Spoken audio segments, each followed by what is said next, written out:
போய் என்ன பண்றது பாரு. கேனப்பைய மாதிரி கேள்வி கேட்காம. அம்மா கீதா எங்கம்மா இருக்கா? இங்கேயே நின்று எல்லா கேள்வியும் கேளுடா. நான் இடத்த விட்டு நகலாத. கீதா வெளில வாசல் தான் நிக்கிறா, போய் பாரு போ. நானும் வரேன். கீதா, என்னடி பண்றது இந்த நடுராத்திரியில? தெருவே வேற கருங்குமுன் இருக்குது, எங்கடி போறது? விடிகிற வரைக்கும் சமாளிப்போம். கொஞ்சம் வெளிச்சம் வந்ததும் தண்ணி ஏறாத இடத்துக்கா பார்த்து போயிடுவோம் எல்லாரும். சரிடி, பிள்ளைங்க ரெண்டும் உள்ள தூங்குதுக. அது கட்டில் தானே தூங்குதுக, தூங்கட்டும், உசுப்பாதீங்க. வீடு கட்டும் போதே என்ன சொன்னேன்? வாசப்படியை கொஞ்சம் ஒசரமாக வைங்கன்னு சொன்னேன்ல, கேட்டியலா? பத்தா குறைக்கி வீட்டுக்குள்ள மொத்தத்தையும் வச்சு கட்டி இப்போ வீடு புறான் தண்ணி.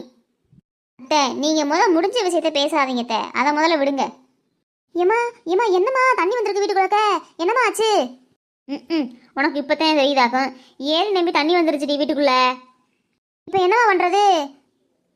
அதுதான் என்ன பண்ணுறதுன்னு தெரியல, எல்லாரும் முடிச்சுக்கிட்டு நிற்கிறான். இவன் வேற மண்டையில் அடிபட்டதுலேருந்து மூளை கலங்கினவன் மாதிரியே